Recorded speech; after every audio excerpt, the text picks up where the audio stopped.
Hello, everyone. I am in my brand new sublet, and look what we got.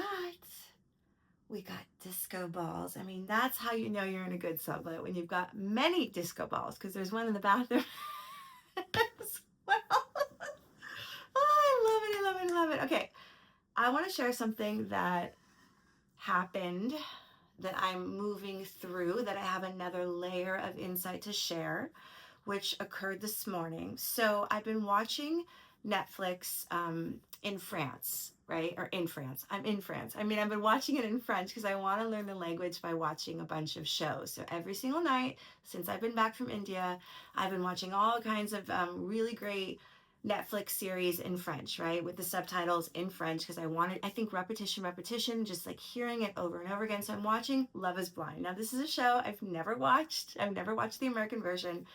And because I'm watching it in such a, like, where I'm really invested because I want to understand exactly what they're saying, I'll often stop it, I'll pause it, I'll, translate, and then I'll rewatch it again, so I'm really invested. And this is a show about people falling in love, and it's about intimacy, and everybody's triggers and stories and backstories come up. So it's starting to activate something in me. It's starting to trigger me a little bit. And I usually watch it at night.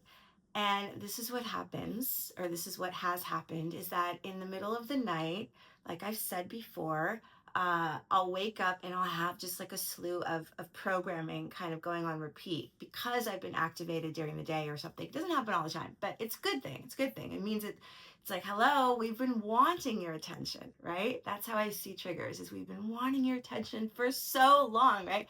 So anyways, I had this like active program going on, and the activation, it's not just programming, it's in the body, right? There's a sensation that accompanies the program, or you can even say they're both the same.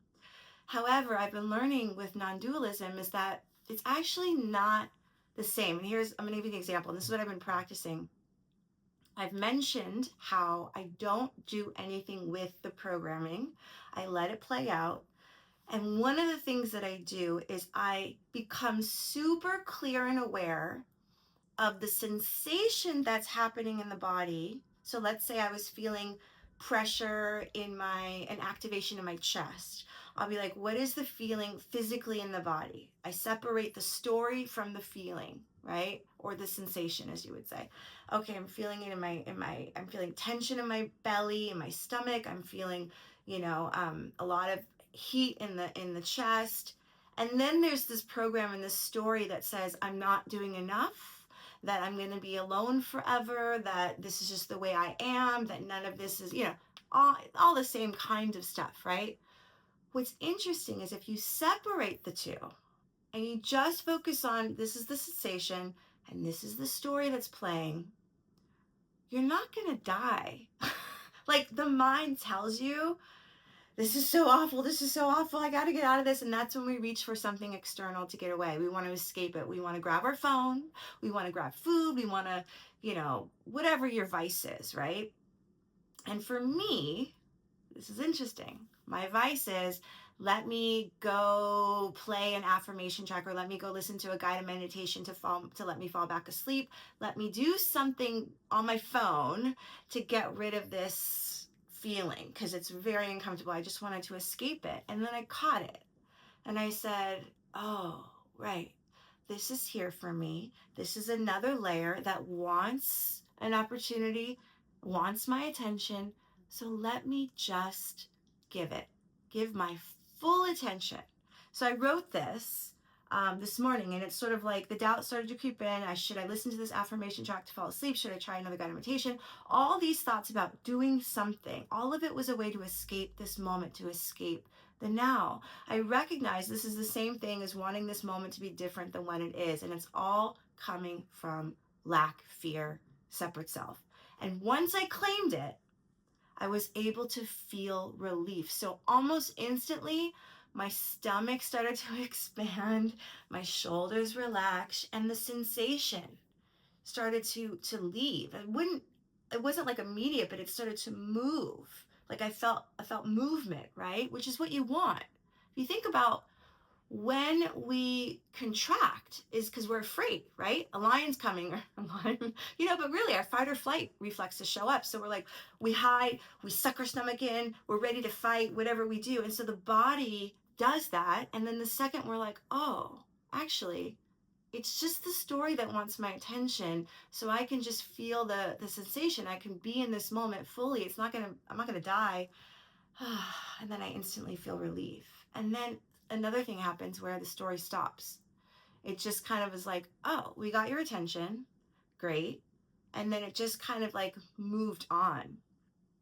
So what's interesting is, I think what I've been really understanding is that the reason I've been so triggered, and why it's the one of the biggest triggers of this whole journey, is the idea of doing nothing, that nothing is not enough. It's not enough to just be in the moment, to be in the now. It goes against everything that we were taught, everything that we were told, right? It is not enough to be who you are, to be alone, to be living the way that you are. You have to be, 5 million things on your to-do list. It's just all of that. The reason why it's so activating and triggering is because in that there's this other layer for me, which may be for you as well, that I would never really fully let myself. I kept trying to change it. I wouldn't just let myself be in it, which was, I guess, the idea of being alone. And what if I lived like this forever? Now, I may have mentioned and I may have made videos where I'm like, I'm fine, I'm cool, and la la la la. But I would be a liar if I told you it never comes up, that thought, thinking like, I wonder if I really will be alone forever. Not that it's bad, because most days and most moments I'm totally cool. But then there's thoughts that creep in like, I wonder, like, is it possible for me to, just is it possible, right? So I'm sharing this because I'm understanding now, when you don't let yourself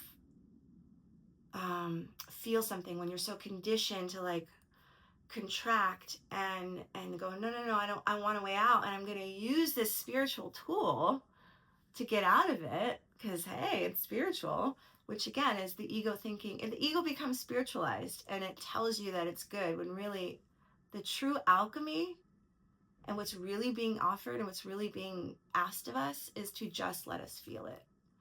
And I've said this a million times, but I don't think I had the full understanding of why things really hurt, is because it's the story accompanying the sensation. It's not actually the feeling alone. So if you can separate the two, or at least acknowledge that they're working in tandem, and if you can create awareness and know the sensation alone is not going to kill you, and then the story alone is not going to kill you, well, then you could just relax into it. Does that make sense? Does that offer a nuanced opportunity for you to try this on, when instead of going to something outside of yourself, which, listen, you are where you are. If that's what you need to try on, what if I were to just close my eyes and feel, where's the sensation, like where is it taking place in the body? What does it feel like? Describe the feeling, and then start to be aware of what is the programming. So like, you're becoming the witness, you're becoming the awareness. You are that bigger part of you. You are the movie screen that is watching the story and the movie play, but you're not engaging in it. Does that make sense? So then there's this whole other freedom and a sigh of relief, because you can actually move through it without being activated, without being engaged in it, without thinking it's real, and just offering your lightness to it, your illuminated awareness to it. And that's really all that it wants. So I hope that breathes new nuance, new light to what it means to be a witness and to feel something, especially uncomfortable, program story sensations that have been kind of running in the background of our minds for so long. And now that I'm aware of it, it just makes everything so much easier, because then it's like what ends up happening, like when I talked about judgment, remember I was like, I can't believe I've been judging the inner judger in me. Well, once I talked about it, it stopped. Like it becomes loud when you first become aware of it, and then it like literally it just kind of goes away. And with this one in particular, I'm aware that I can definitely fall back into it, because it's so, there's like a, it just feels much more prevalent, if you will. But I'm okay with it, because I know what it is now, And I'm sure there's going to be more nuance and layers to it, and then I'll come on and share those as well. In the meantime, I'm going to be like this disco ball, shining my light onto the Parisian world. Take care, everyone.